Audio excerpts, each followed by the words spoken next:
बाबू लोग, आज फिर आप लोग के यूट्यूब क्लास में बहुत बहुत स्वागत है। आज हम लोग को क्लास 10 का एक्सरसाइज 14 जो कि सांख्यिकी चैप्टर है, आज हम लोग को शुरू करना है। उससे पहले मैं आप लोग को एक बात बता दूं कि जो व्यक्ति अपने कमजोरियों को पहचान लेता है, जो व्यक्ति अपने कमजोरियों को पहचान लेता है, उसे मजबूत होने में ज्यादा समय नहीं लगता है। इसीलिए आपकी क्या कमजोरी है, आप अपनी कमजोरियों को पहचानिए और उसे दूर करने का उपाय कीजिए। जिस दिन आप अपनी कमजोरियों को पहचान लीजिएगा, आगे बढ़ने का मार्ग प्रशस्त हो जाएगा। चलिए हम लोग आते हैं अपने चैप्टर पे, सांख्यिकी। बहुत ही अच्छा चैप्टर है, नॉर्मल चैप्टर है और इस चैप्टर से लगभग 10 से 15 नंबर का क्वेश्चन आपके एग्जाम में आते हैं, ऑब्जेक्टिव और सब्जेक्टिव मिलाकर। ऑब्जेक्टिव और सब्जेक्टिव मिलाकर 10 से 15 नंबर का क्वेश्चन आपके एग्जाम में आते हैं। इसलिए बाबू यह चैप्टर बहुत ही इंपॉर्टेंट है, इस पर खास करके ध्यान रखिएगा। देखिए बाबू, सांख्यिकी क्या है, किसे कहते हैं सांख्यिकी? गणित की वह शाखा जिसके अंतर्गत गणितीय आंकड़ों का संग्रह किया जाता है। आंकड़ा मतलब संख्या, 1 2 3 4 5 ये सब जितने भी आंकड़े हैं, इन सब का संग्रह किया जाता है। उसी को क्या कहा जाता है? सांख्यिकी। आंकड़ा क्या है? दिए गए चर मान को आंकड़ा कहा जाता है। जो चर मान होता है, चर मान का मतलब जिसका मान नहीं बदल सके, जैसे 1 2 3 4 5 6 7 8 9 10 ये सब का मान नहीं बदल सकता है, इसी सब को क्या कहा जाता है? चर मान कहा जाता है। आंकड़ा का प्रकार कितने होते हैं? तो आंकड़ा के 2 प्रकार होते हैं, प्राथमिक आंकड़ा, द्वितीयक आंकड़ा या गौण आंकड़ा। प्राथमिक आंकड़ा क्या है, द्वितीयक आंकड़ा क्या है, इसके बारे में हम देखेंगे। प्राथमिक आंकड़ा देखिए, जिस आंकड़ों की सत्यता की जांच का दायित्व अनुसंधानकर्ता पर होता है, यानी खोज करने वाले पर होता है, उसी का कहता है प्राथमिक आंकड़ा कहा जाता है। जैसे कि जनगणना द्वारा प्राप्त आंकड़ा, यह डायरेक्ट अनुसंधानकर्ता द्वारा उसकी सत्यता करके दी जाती है।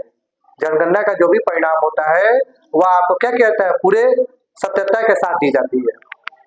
द्वितीयक आंकड़ा, जिस आंकड़ों की सत्यता का जांच का दायित्व अनुसंधानकर्ता पर नहीं होता है, उसे द्वितीयक आंकड़ा कहते हैं। जैसे समाचार पत्रों से प्राप्त चुनाव परिणाम, समाचार पत्र में जो हम लोग को चुनाव प्राप्त होता है, उसमें थोड़ा सा मिस्टेक भी हो सकता है या सटीक भी हो सकता है, उसको हम लोग क्या कहते हैं?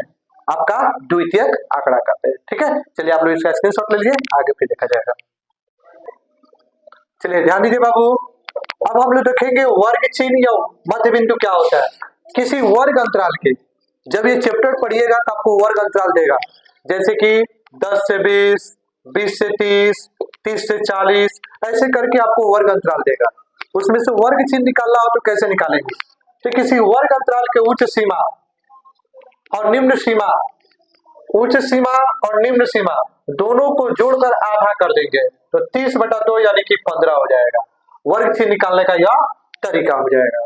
परिसर में क्या है, किसी वर्ग अंतराल के उच्च सीमा और निम्न सीमा के अंतर, उच्च सीमा और निम्न सीमा का अंतर जो आएगा वही हमारा हो जाएगा परिसर। बोलिए कोई दिक्कत? हमको ये चैप्टर जब शुरू करेंगे तो चैप्टर 14.1 में हम लोग को निकालने को बोलेगा माध्य। माध्य कैसे निकाला जाता है? देखिए बाबू, माध्य निकालने का फॉर्मूला, माध्य जिसको हम लोग 6ठा 7वां 8वां में पढ़े थे, औसत। इसको देखिए, औसत में हम लोग क्या पढ़ते थे? सभी प्रेक्षणों का योग बटा प्रेक्षणों की संख्या, यही ना होता है। माध्य में भी वही होता है, इसमें वही लिखेंगे आप, सभी प्रेक्षणों का योग बटा प्रेक्षणों की संख्या, प्रेक्षणों की संख्या।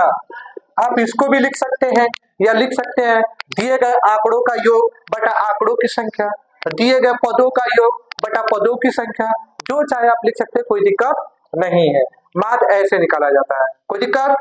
जब आप पढ़िएगा आपको वर्ग अंतराल दिया रहेगा, फ्रीक्वेंसी दिया रहेगा, बराबरता दिया रहेगा, तो उसमें बोलेगा, तो आप देखिए उसमें हम लोग यहाँ पर लिख सकते हैं माध्य, जिसको हम लोग x बार से इंडिकेट करते हैं। किससे करते हैं? किससे करते हैं? x बार से। तो यहाँ पर एक फॉर्मूला आपका आता है सिग्मा fi xi बटा सिग्मा fi। ठीक है, यानी f और x का मल्टीप्लाई किया रहता है और f आपका हो गया बराबरता। यह सिग्मा का सिंबल है, किसका सिंबल है? सिग्मा। इसको क्या बोलते हैं? सिग्मा बोलते हैं। क्या बोलते हैं? सिग्मा बोलते हैं। कोई दिक्कत? अगर आपसे क्वेश्चन बोले कि प्रथम 5 पूर्ण संख्याओं का माध्य निकालिए, आपसे क्वेश्चन करे प्रथम 5 पूर्ण संख्याओं का माध्य ज्ञात करें। तो बाबू सबसे पहले आपको ये मालूम होना चाहिए कि पूर्ण संख्या क्या होती है। पूर्ण संख्या कहाँ से शुरू होता है? 0 से। तो प्रथम 5 पूछा है, 0 1 2 3 4, आपका 5 हो गया। अब देखिए यही चीज लिखेंगे हम, माध्य इक्वल टू सभी प्रेक्षणों का योग बटा प्रेक्षणों की संख्या।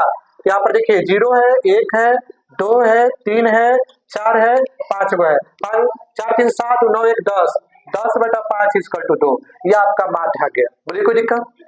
अगर आपसे बोले कि प्रथम 5 प्राकृतिक संख्याओं का माध्य निकाले, क्या बोलेगा? प्रथम 5 प्राकृतिक संख्याओं का माध्य।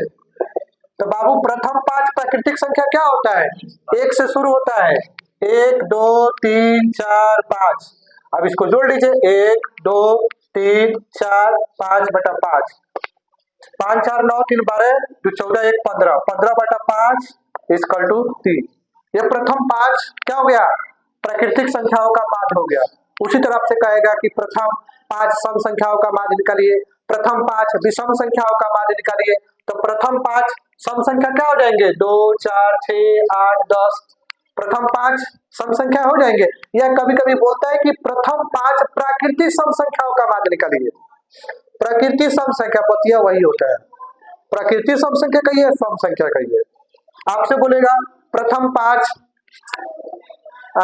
विषम संख्याओं का माध्य निकालिए, तो प्रथम 5 विषम संख्या क्या क्या हो जाएंगे? 1 3 5 7 9, यही ना हो जाएंगी। तो बाबू इसके माध्यम से आप लोग को माध्य निकालना है। बोलिए कोई दिक्कत?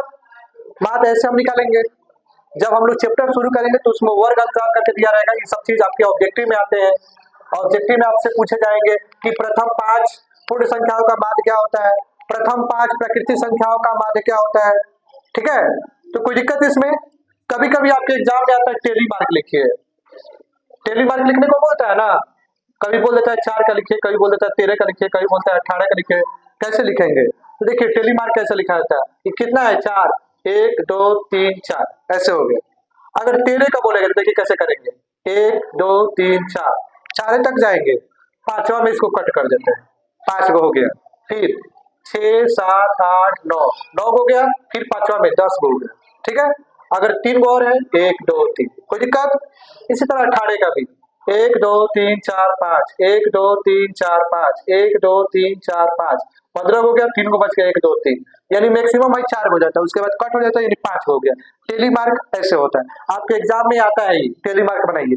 इसके अलावा आपका बोला जाता है कि 5 प्राकृतिक संख्याओं का माध्य निकालिए, 5 पूर्ण संख्याओं का माध्य निकालिए, 5 प्रकृति सम संख्याओं का माध्य निकालिए, 5 विषम संख्याओं का माध्य निकालिए।